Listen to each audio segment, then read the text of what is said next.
Bom, dando continuidade à aula, vou compartilhar novamente para que vocês possam acompanhar.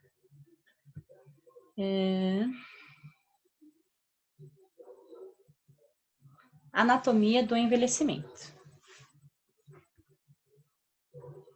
Ok? Certo. Vamos voltar ao compartilhamento. Gravando, certo. Bom. Toda equipe que trabalha com idosos deve conhecer minuciosamente as suas peculiaridades anatômicas relacionadas ao envelhecimento. O profissional deve saber diferenciar os efeitos do envelhecimento normal das alterações produzidas por patologias que podem acometer os idosos.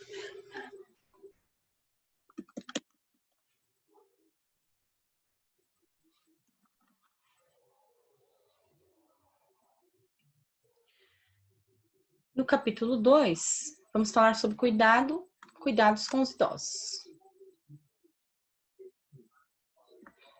Cuidados com a higiene dos idosos, né, que inclui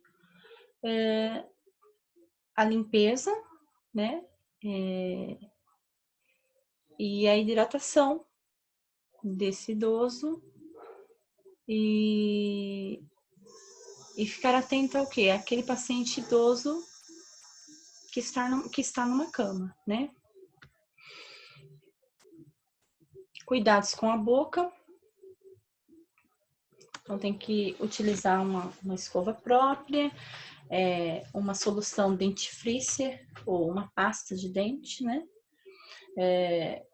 Se ele estiver muito incapacitado, você que deve realizar essa higiene, né?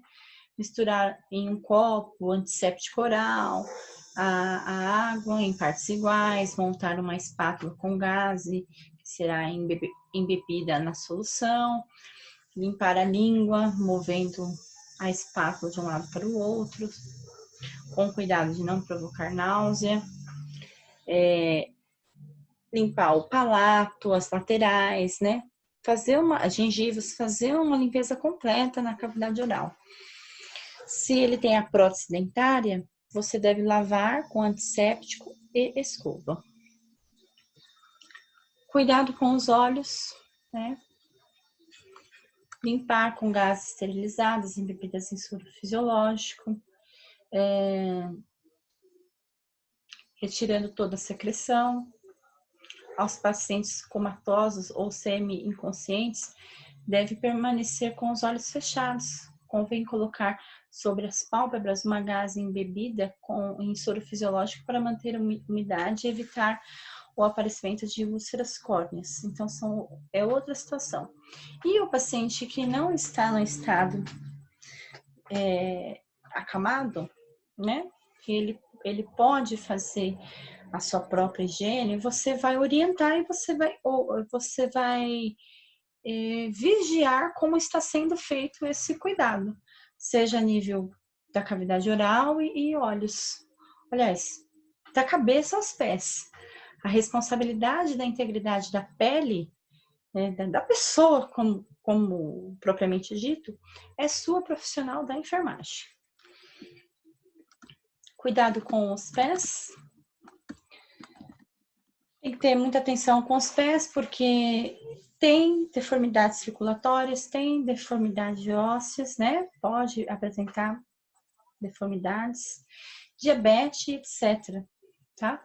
Então, precisa lavar com água e sabão, secar entre os dedos, aplicar vaselina, né, nas calosidades, tratar as unhas, vigiar a coloração e o aparecimento de lesões cutâneas, tá? A higiene do cabelo. O cabelo deve ser lavado pelo menos uma vez por semana. E eles não gostam, tá? Na sua grande maioria, mas regras precisam ser pré-estabelecidas no início do cuidado, né? Colocar o paciente em decúbito dorsal, de modo que a cabeça fique livre, para tal, retirar o travesseiro e enrolar alguns lençóis e colocá-los debaixo dos ombros, né? é cobrir a cama para que não molhe e colocar a bacia debaixo da cabeça e começar a lavar, né?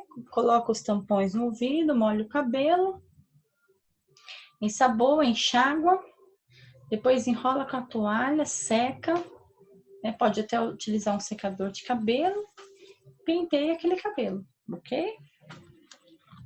Higiene genital-anal é uma higiene que deve ser feita diariamente, tá?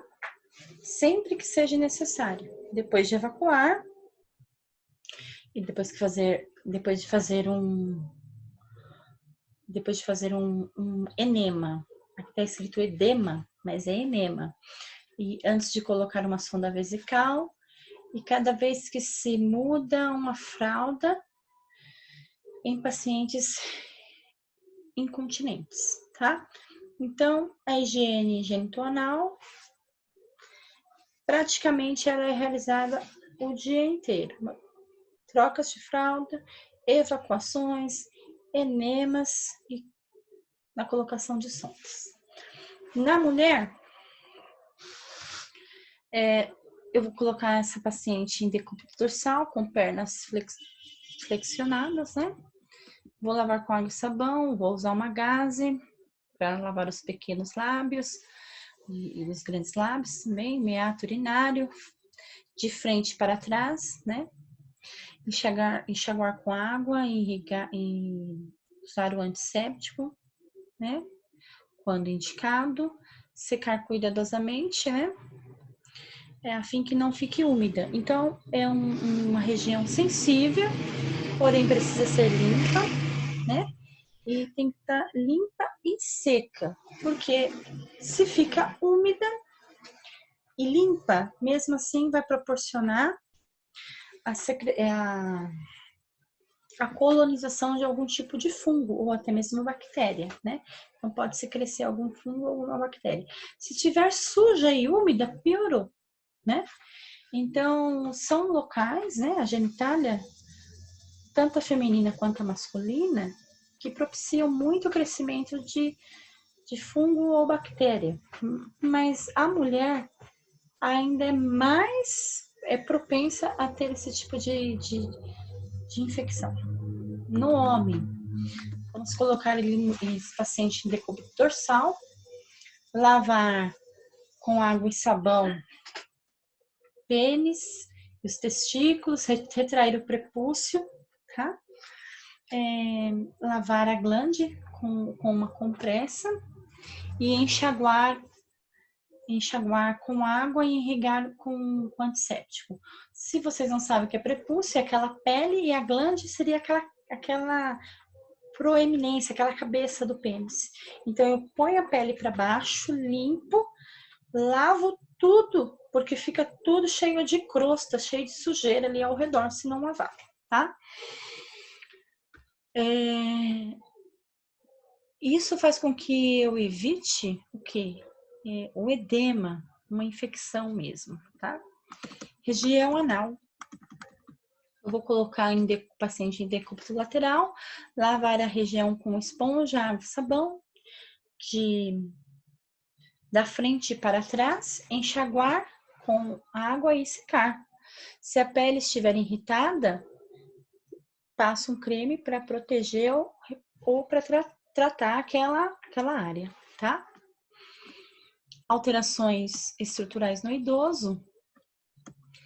Então, cada pessoa ela vai se manifestar de um jeito em um momento diferente, tá? Então, não há uma regra. 60 anos já vai começar, 70, não. Isso é de pessoa para pessoa.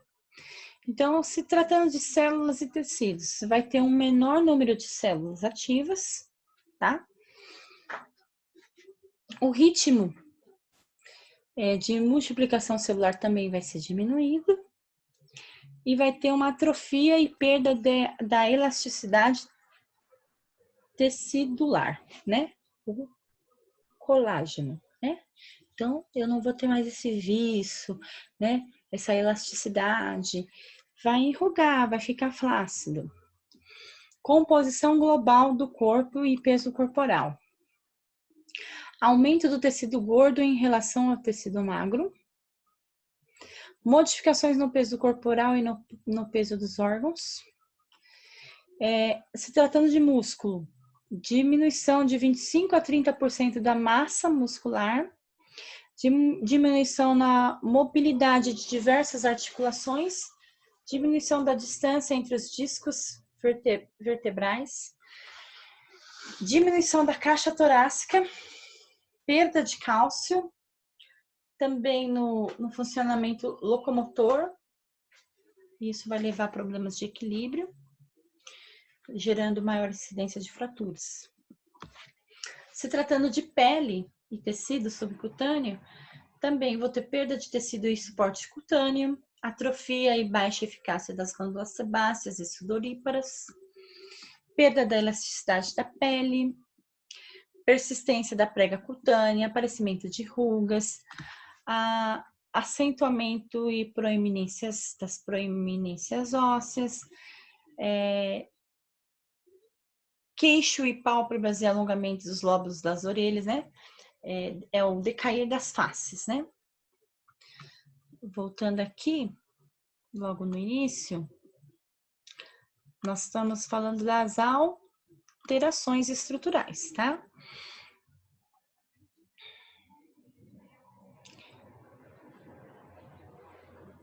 Nas mulheres vai ter o véu facial, que é hipertricose, tá? Tegumentos, pelos finos, né? Perda de cabelo, cabelos brancos, né? Aquele cabelo acinzentado, e o espessamento das unhas, também tem idosos que ficam com as unhas grossas. Alterações nos órgãos do sentido, né? Então, a visão vai ter uma alteração, na sua grande maioria, que é o arco senil, o acúmulo de lipídio em volta do olho, círculo esbranquiçado ao redor da íris, catarata, que é um espessamento e menor permeabilidade do cristalino que resulta na turvação da visão. Abaixo temos uma foto, diminuição da pupila, causando menor capacidade para leitura, né? Desconforto à luz, isso vai gerar quedas, colisões, né? E vai ter dificuldade para manuseio de coisas pequenas, né? A audição também, né? Aumento do volume da fala, tendência a virar a cabeça em direção à pessoa que está falando, né? Para ele compreender o que está sendo dito, né? O tímpano torna-se mais espesso e acumula cerume, formando os tampões, né? Respostas incorretas, porém a cognição é normal. Pode isolar-se, demonstrar pouca atenção, ficar frustrada, com raiva e deprimida, porque não está ouvindo direito, né? Ausência de resposta a ruído alto. Aí o olfato. Olfato e paladar. Vai ter uma diminuição do paladar e vai ter um maior reflexo nauseativo. Então, ele vai sentir mais náusea. Aumento do tamanho do nariz e do número de pelos. A incapacidade de perceber odores, que leva à diminuição do apetite. Menor produção de saliva. Gengivas mais finas, diminuição a capacidade de suportar a pressão de prótese dentária, por isso que a maioria larga as próteses dentárias. Os dentes tendem a se separar e frequentemente há uma perda progressiva. Alterações no sistema do organismo, né?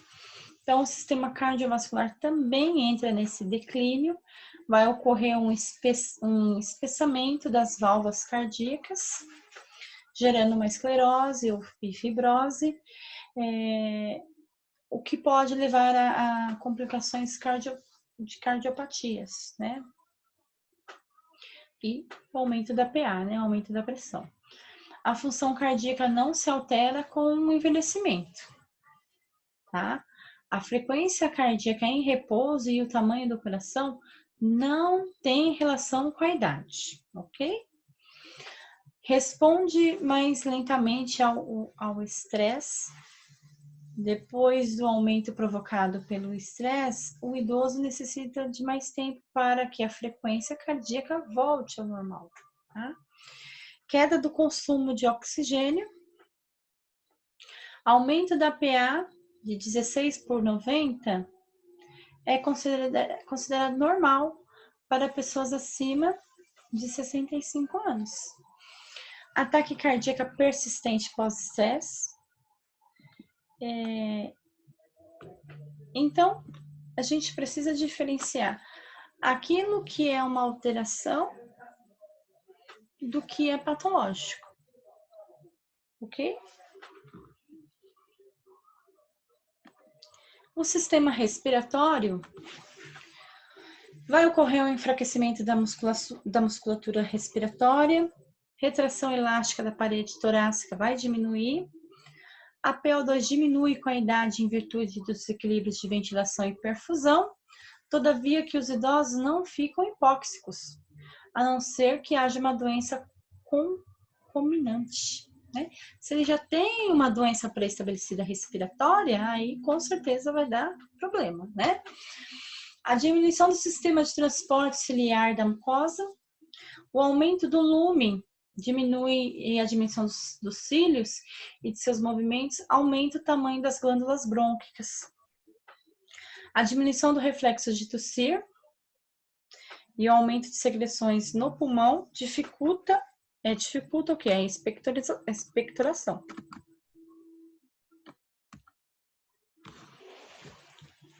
Sistema digestivo vai ter alterações no fígado, vias biliares, pâncreas, o que pode alterar a função secretora, motora e ambas, tá? O trânsito dos alimentos fica mais lento, né? Com menor absorção, dando a tendência à prisão de ventre, né? Devido a essa diminuição. A diminuição do tamanho do fígado, isso vai implicar o quê? Na diminuição do fluxo sanguíneo, alterando o metabolismo hepático. E o sistema genital. Nas mulheres, após a menopausa, ocorre uma diminuição importante na produção dos hormônios, nos ovários, no tamanho dos ovários, no útero, né, a atrofia da vagina e perda de massa mamária. Diminuição da lubrificação do canal vaginal, o que torna o sexo doloroso e aumenta o risco de infecção, né? Nos homens ocorre a diminuição da testosterona a partir dos 80 anos, a ereção se torna cada vez mais lenta, vai diminuir a sensibilidade peniana e o tamanho testicular. O volume de esperma também vai reduzir consideravelmente, né? O aumento da próstata pode dificultar a drenagem da urina para o exterior. O sistema renal. O fluxo renal também diminui, o que deixa o idoso suscetível a uma deterioração da função renal. A capacidade de concentração e diluição da urina também é alterada, né? Isso implica na percussão de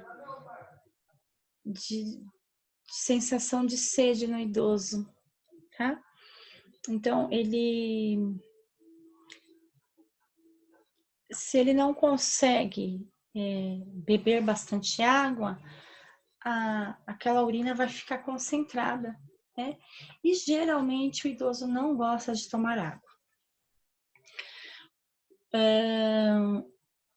Falando do sistema renal ainda, muitos fármacos são eliminados por essa via, pela via renal. E isso também pode estar aumentando concentrações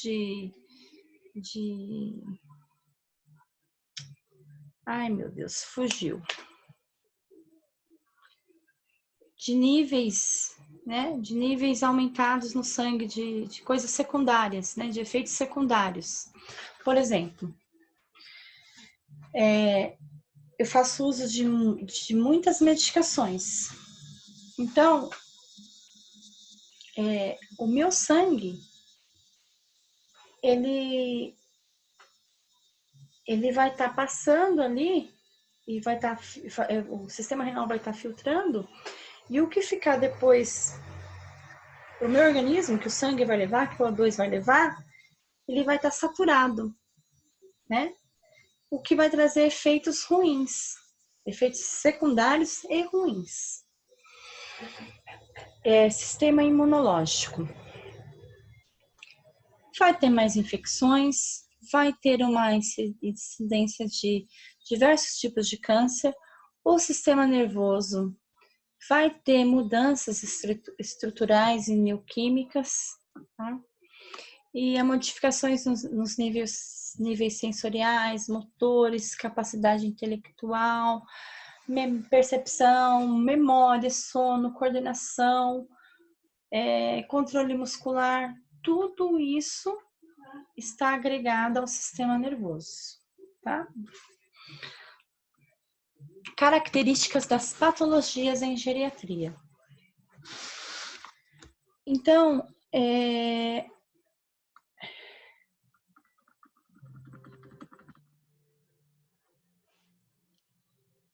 a peculiaridade das patologias geriátricas, elas se apoiam no aspecto funcional, mental e social do idoso, tá? Então, funcional. O que seria esse funcional? Ele pode ter uma incapacidade para determinada atividade básica, como aqui está descrito. Simples, no se alimentar, no deambular, na higiene, no vestuário e na continência, tá? Tarefas domésticas, uso de transporte, manuseio do dinheiro, própria medicação. Essas atividades são fundamentais para garantir a autonomia do idoso. A situação de incapacidade varia dependendo do grau que as atividades são afetadas. Ok? Então, ele já está tendo uma incapacidade na parte funcional. Mental. As doenças podem afetar o nível cognitivo, limitando a memória e a capacidade de raciocínio e abstração em afetivo, predispondo à depressão. Então, aquele indivíduo que o nível cognitivo está limitado, a memória está ficando ruim, a questão afetiva também, e ele está entrando em depressão. Social. É o aparecimento de uma doença.